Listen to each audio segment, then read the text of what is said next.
আমি তো তাকে কথা দিয়েছিলাম, তুমি আবার। দিদি ভাইয়ের ওই দৃষ্টি আমি সহ্য করতে পারছিলাম না ভাবি। আমার সব সময় মনে হচ্ছিল আমি যেন উড়ে যাচ্ছি। তাছাড়া ও তো বিশ্বাস করে যে আমি নাকি অনুরাগদার সঙ্গে, কিন্তু কিন্তু আমি দিদি বিশ্বাস করে আমার জন্য জীবনটা নষ্ট হয়ে গেছে, আমার জন্য বিয়েটা ভেঙে গেছে। কিন্তু আমি তো কখনো সেটা চাইনি, আমি তো বিয়েই করতে চাইনি, কোনোদিনও চাইনি। তাই আমি ভেবেছিলাম যে যদি আমি বিয়েটা ভেঙে দিই, ও হয়তো বিশ্বাস করবে যে আমার কোনো দোষ ছিল না। ভাবি দিদি ভাই কষ্ট পাচ্ছিল, তাই আমারও খুব কষ্ট হচ্ছিল। আমি তো ওকে কখনো কষ্ট দিতে চাইনি, আমি ভাবতেও পারিনি আমার জন্য কোনোদিন দিদি ভাই কষ্ট পাবে। আমি ভাবতে পারিনি। দরদ দেখাতে এসছে আমাকে, দরদ।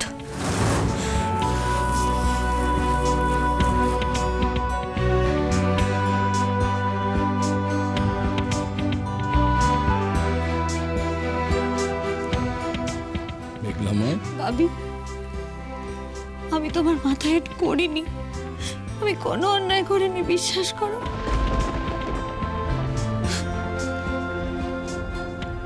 আজ আমি তো অন্যায় করেছি মা, আমি অন্যায় করেছি। অন্য লোকের কথায় প্রভাবিত হয়ে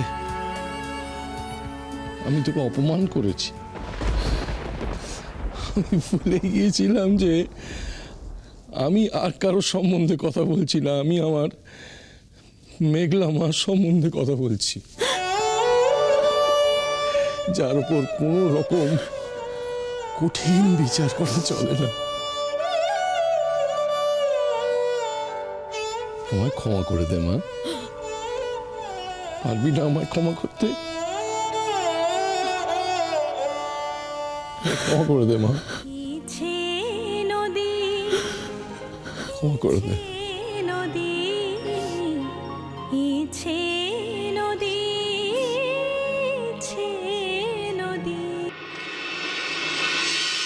এমন অপ্রস্তুত আমার জীবনে আমি আগে কখনো হয়নি। না না, একটা জিনিস আমি কিছুতেই বুঝতে পারছি না, তাতান ওখানে যাবে না বলেই যায়নি, না সত্যি কোনো ঝামেলা আটকে পড়েছে?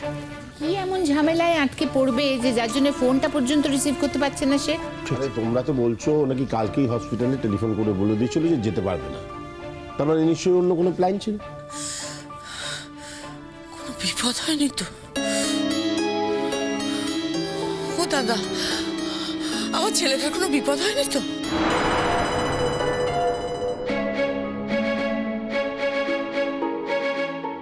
দেখো, কাম্মা আবার এর মধ্যে বিপদের ভয়। শুধু শুধু বিপদে পড়তে যাবে কেন বলো? না না। কি বলিস কি? হ্যাঁ, এত জোরে জোরে গাড়ি চালান, কতবার বারণ করেছি বল? শোনে না তো। গাড়ি চালাতে কি কোনো বিপদ? আচ্ছা, বিপদের কথা উঠছে কেন এখানে? তোমার ছেলে তো আগে থেকে ঠিক করে রেখেছিল আজ হসপিটাল যাবে না।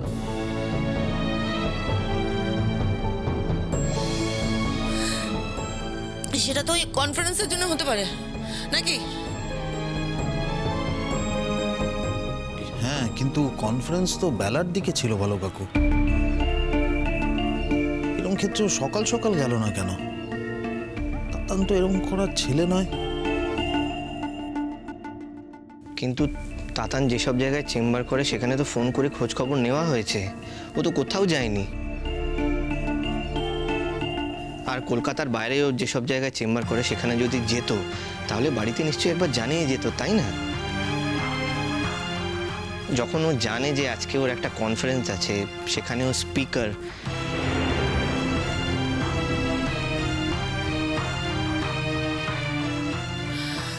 মনটা ভালো লাগছে না। ও দিদি ভাই আমার না মনটা ভালো লাগছে না। আমার কিরম মনে হচ্ছে দাদানটার কিছু একটা হয়েছে, ও ভালো নেই। ফোনটা কেন ধরছে না সেটাও তো বুঝতে পারছি না।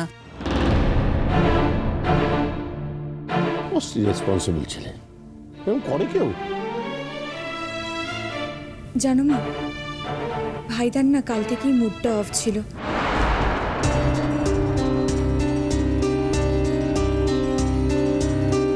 ওই যে মেয়েটার সাথে কথা বলতে গেল, মেয়েটা ভালো করে কথা বললো না, তারপরেই কেমন যেন মুখটা শুকিয়ে গিয়েছিল।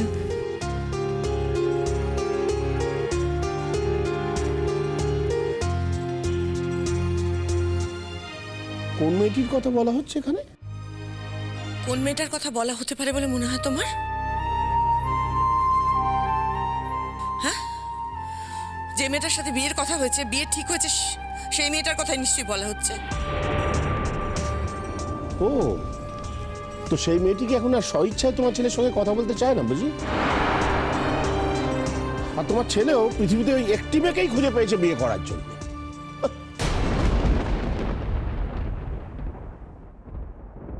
অদ্ভুত কাণ্ড। হাফ এডুকেটেড মেয়ে, তার জন্য একেবারে উঠে পড়ে লেগেছে। সব ব্যাপারে আজকাল অনেক বেশি কথা বলছো তুমি, বেশি বুঝে গেছো না? মেয়েটা গান প্র্যাকটিস করছিল, তাই বলেছে পরে ফোনে কথা বলবে। আশ্চর্য! আচ্ছা, সাধনার মধ্যে থাকলে এভাবে বেরিয়ে চলে আসা যায় না সেখান থেকে, সেটা তোমরা বুঝতে পারো না? তোমাদের ওসবের বালাই আছে নেই তো, কি করে বুঝবে?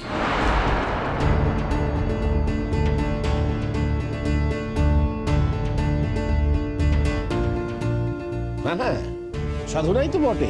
আর যাকে যাকে এইসব কথা বলে এখন সময় নষ্ট করার কোনো মানে হয় না। আসলে আমরা সবাই মিলে ভেবে ঠিক করি ছেলেটা ট্রেস পাবো কি করে। এমনিতেই আজ যা একটা হলো, মেনলি ওরই তো সেশন ছিল না আজকে। ঠিক। ছি ছি ছি, সবাই কি ভাবলো বলো তো উনি? ভাবলে এখন একটু নামধাম হয়েছে না ছেলের, তাই জন্য বোধহয় অহংকার হয়েছে। এটা কিন্তু সত্যি, আজকে আমরা বেশ অকওয়ার্ড পজিশনেই পড়েছিলাম। ইনফ্যাক্ট সেমিনারের পর একটা টি পার্টি ছিল, আমরা তো সেটাও অ্যাটেন্ড করলাম না। আমার আমার আমার এত অস্থির অস্থির লাগছে। তুমি ফোনটা না পাবার কি আছে তো সেটা বোঝা যাচ্ছে। ছোট বৌদি, চাটা এখন এখানে দিয়ে দেবো তো?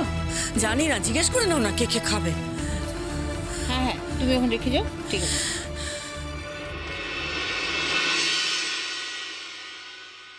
এটা কিন্তু খুব চিন্তার বিষয়।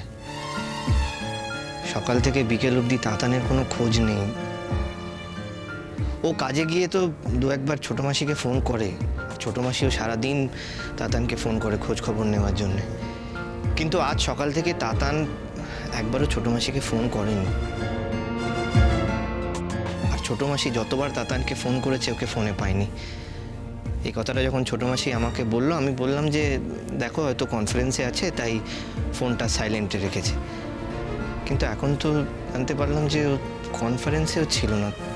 তাহলে আমি বলছি না দিদিমা, আমার মনটা একদম ভালো লাগছে না। তোমরা কেউ শুনছো না তো? আর এই ছেলেটা হয়েছে আমাকে এত যন্ত্রণা দেয়, এত যন্ত্রণা দেয় না। তুই এত ভাবিস না, কি বলবো বলো তো? এত ভাবিস না, এত চিন্তা করিস না। ঠিক,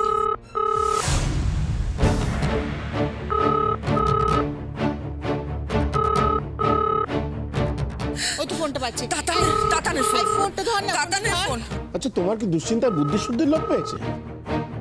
তাতান ফোন করলে ল্যান্ড ফোনে করবে কেন? তাতান ফোন করেছে না, তাতানের ব্যাপারে কেউ ফোন করেছে সেটা তোমরা কি করে জানছো? আচ্ছা ঠিক আছে, ফোনটা ধরছি। ধরো। আর্গুমেন্টাল না, সারা কই কথা বল। হ্যালো, নমস্কার, আমি শ্রীপুর জেলা হাসপাতাল থেকে বলছি। হ্যাঁ নমস্কার, কি ব্যাপার বলুন তো? আচ্ছা, এটা অনুরাগ ব্যানার্জির বাড়ি তো? ইয়েস। ডক্টর ব্যানার্জির হাইওয়েতে একটা কার অ্যাক্সিডেন্ট হয়। কি কার অ্যাক্সিডেন্ট?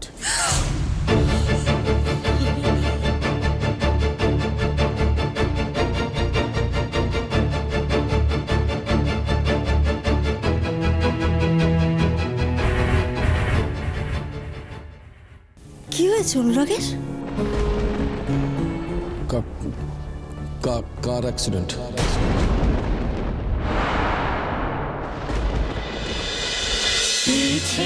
নদী